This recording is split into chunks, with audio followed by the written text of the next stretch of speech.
जय Shri Krishna, Radhe Govind. Welcome back to Kanhamrit. तो मकर संक्रांति से सुहाग लोटे का नियम कैसे लेना है, क्या विधि रहेगी, संकल्प कैसे करना है, कैसे इस नियम को पूरा करना है, क्या इसकी उद्यापन की विधि रहेगी, सब कुछ आज इस वीडियो में आपको जानने को मिलेगा। देखिए, मकर संक्रांति से ना कई सारे नियम लिए जाते हैं। कुछ तो उसी दिन करने के होते हैं और कुछ ऐसे नियम होते हैं जो पूरे वर्ष के रहते हैं, जो इस मकर संक्रांति से लेकर नेक्स्ट संक्रांति तक आपको कंप्लीट करना होते हैं। बहुत सारे नियम होते हैं, लेकिन सभी नियम सभी को करना जरूरी नहीं है। कोई भी एक नियम या दो नियम या तीन, जो भी आपको अच्छा लगता है वो आप लीजिए और उसे पूरा कीजिए। लेकिन कोई ना कोई सा नियम तो आपको अवश्य ही लेना चाहिए, क्योंकि ये तो सभी जानते हैं कि मकर संक्रांति पर स्नान, दान, नियम, इन सभी का कितना अधिक महत्व होता है और कितने गुना होकर आपको उसका फल भी प्राप्त होता है। तो इसे ऐसे ही मत जाने दीजिए। जो भी नियम आप कर सकते हो उसे अवश्य ही लीजिए। कौन सी मकर संक्रांति पे ऐसी 14 चीजें हैं जो आपको अवश्य बांटनी चाहिए, उसका वीडियो भी चैनल पर आ चुका है। कौन से ऐसे नियम है जो सिर्फ संक्रांत के दिन करने हैं, उसका वीडियो भी आ चुका है। कौन कौन से ऐसे नियम है जो पूरे साल होते हैं, ये वीडियो भी ऑलरेडी आ चुका है। तो आप उन सभी को भी चेकआउट चैनल पर कर सकते हो। डिस्क्रिप्शन बॉक्स में लिंक्स भी आपको उन वीडियोस के मिल जाएंगे। तो आज की वीडियो शुरू करने से पहले, अगर आप लोगों ने चैनल पर फर्स्ट टाइम विजिट किया है तो चैनल को सब्सक्राइब करके बेल आइकन प्रेस कर दीजिए। और अगर वीडियो थोड़ी भी पसंद आती है या इन्फॉर्मेटिव लगती है तो हर किसी को शेयर कीजिएगा, ताकि जो भी लोग इस नियम को लेना चाहते हैं उनके सभी डाउट्स क्लियर हो सके। चलिए वीडियो शुरू करते हैं। इससे पहले बात करते हैं कि सुहाग लोटे का जो नियम है वो लिया क्यों जाता है। तो देखिए, ये अखंड सौभाग्य की प्राप्ति के लिए नियम लिया जाता है और ये बहुत ही अच्छा नियम है, जिसके थ्रू आप अपने सुहाग की रक्षा कर सकते हो। अखंड सौभाग्यवती होने का वर जो है वो आप प्राप्त कर सकते हो। बहुत ही सिंपल नियम है। जानते हैं कैसे आपको करना है। तो देखो, इसके लिए आपको एक कलश लेना होगा। कलश तांबे का, पीतल का या स्टील का, आप कोई भी ले सकते हो। अगर कलश आपके पास नहीं है तो फिर आप कोई भी दूसरा बर्तन ले सकते हो, जैसे कि आप एक धामा ले सकते हो, कटोरा, डोंगा, है ना। या फिर आप लोग एक थोड़ी कटोरी ले सकते हो, थोड़े से बड़े साइज की ग्लास ले सकते हो। मतलब जो भी आपके पास अवेलेबल है बर्तन, वो आप ले सकते हो। लेकिन वो जो बर्तन है वो आपका यूज किया हुआ नहीं होना चाहिए, वो नया बर्तन होना चाहिए, ठीक है। तो आप कोई भी एक कलश ले लीजिए। मान लीजिए आप कलश ले रहे हो, ठीक है। तो अगर आप कलश लेते हो तो कलश का जो कंठ रहता है वहां पर आपको नाड़ा बांधना आवश्यक है और उस कलश पे आपको स्वस्तिक भी बनाना होता है। अगर कलश के अलावा दूसरा कोई भी बर्तन ले रहे हो तो फिर उस पे आप नाड़ा मत बांधिएगा। स्वस्तिक भी नहीं बनाओगे तो भी चलेगा, लेकिन अगर कलश लेते हो, स्वस्तिक भी बनाना होगा और फिर नाड़ा भी आपको उसके ऊपर बांधना होगा। अब आगे क्या करना है, तो कलश ले लीजिए, अच्छा स्वच्छ कर लीजिए, नाड़ा बांध लीजिए, स्वस्तिक बना लीजिए। उसके बाद आपको चाहिए सुहाग की सामग्री। अब ये डिपेंड करता है कि आपने कितना बड़ा कलश लिया है ना। आप जितनी सुहाग की सामग्री चाहो उस कलश में रख सकते हो। अगर बहुत छोटा कलश लिया है तो फिर जो बहुत जरूरी सुहाग की सामग्री होती है वो आपको उसमें रखनी है, ठीक है। ये आपकी सामर्थ्य के हिसाब से है कि कितना सामान आप उसमें रख सकते हो, ठीक है। तो मान लीजिए हमारे पास एक कलश है, उस कलश में हमने सुहाग की सामग्री रखी, जिसमें हमने बिंदी का पत्ता रख दिया, मेहंदी रख दी, सिंदूर रख दिया, काजल रख दिया उसमें आपने, है ना। उसमें चूड़ियां रख दी आपने, उसमें आपने कॉम्ब रख दिया। मतलब ऐसी जो भी इसेंशियल चीजें हैं, एकदम जो श्रृंगार में काम आती है, आप चाहे तो उसमें बिछिया भी रख सकते हैं। ऐसी बहुत जरूरी चीजें आपने उस लोटे में रख दी, ठीक है। उसके बाद इसे कहते हैं सुहाग कुंडा भरना। अभी हम हमारे जो सुहाग कुंडा है उसको भर रहे हैं। सारी सामग्री रख दी। उसके बाद आपको उसमें कुछ मीठा अवश्य ही रखना होता है।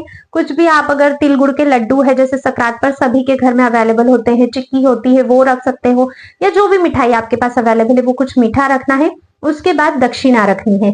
दक्षिणा हम क्यों रखते हैं कि अगर हमसे कोई भी त्रुटि हो रही है अपने नियम में, दान में, तो वो सारी त्रुटियां जो है, कमियां जो है, वो दक्षिणा से पूर्ण हो जाती हैं। तो फिर आपको उसके ऊपर कुछ ना कुछ दक्षिणा रखनी है। अब ये जो आपका सुहाग लोटा था ये पूर्णतः भर चुका है। कोई दूसरा बर्तन लिया है तो उसको भी सेम इसी तरह से भरना होता है आपको। अब ये आपका भर चुका है। ये कार्य आपको करना है मकर संक्रांति 14 जनवरी 2025 को, क्योंकि आप इस साल नियम लोगे तो ये आपको उस दिन स्नान आदि करने के बाद, भगवान की पूजा पाठ करने के बाद, भगवान के मंदिर के वहीं पर इस सुहाग लोटे को आपको भर लेना होता है, ठीक है। अब ये तो भर लिया आपने। अब आपको क्या करना है, इसको आपको दान देना है। तो दान आप किसको दोगे, या तो आप अपनी सासू माँ को दे सकते हो, जेठानी को दे सकते हो, ननंद को दे सकते हो। मतलब आपके ससुराल पक्ष में जो भी रिश्ता आपसे बड़ा है आप उन्हें दे सकते हो, लेकिन सुहागिन स्त्री को ही देना है, ठीक है। या फिर आप किसी भी सुहागिन पंडिताइन को, ब्राह्मणी को, या किसी भी और सुहागिन महिला को ये जो सुहाग कुंडा है वो आपको संक्रांत के दिन ही देना है। मिनस के देना होता है, जब सुहाग कुंडा पूरी तरह से भर दोगे फिर उसको प्रसादी करना होता है। हाथ में जल लेके 2 बार उसके ऊपर से इस तरह से वार कर आपको उसको मिनसना है। मिनसने के बाद ही आपको फिर वो किसी को भी दान देना है। और जब भी दान देने जाओगे तो दोनों हाथों से उस बर्तन को अपने हाथ में पकड़कर फिर जो है वो आपको दान देना चाहिए। तो ये तो हुआ कि संक्रांत पे क्या करना है। अब आगे इस नियम को कैसे पूरा करना है और उद्यापन की क्या विधि है। अब आपको ना हर महीने की 14 तारीख को ये जो सुहाग कुंडा है इसका दान करना होता है। इसी तरह से भरना होता है, प्रोसेस पूरी यही रहती है और आपको दान करना रहता है।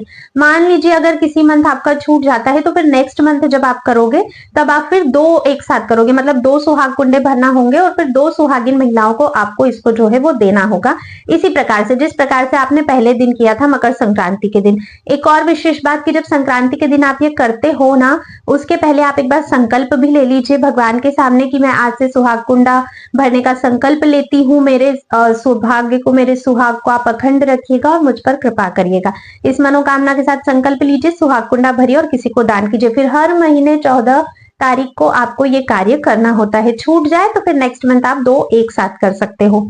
अब बात करते हैं कि उद्यापन किस प्रकार से करना है। तो देखो, उद्यापन वाले दिन आपको क्या करना है, आपको लाल कलर की, हरे कलर की या पीले कलर की, तीनों में से कोई भी एक साड़ी या सूट आप ले सकते हो। मतलब जिसको भी दान करोगे वो क्या पहनते हैं वो कपड़ा आपको लेना है। काले नीले ऐसे कलर आपको नहीं लेने हैं, क्योंकि ये सुहाग के लिए हम लोग कर रहे हैं तो शुभ कलर्स ही आपको लेने होते हैं।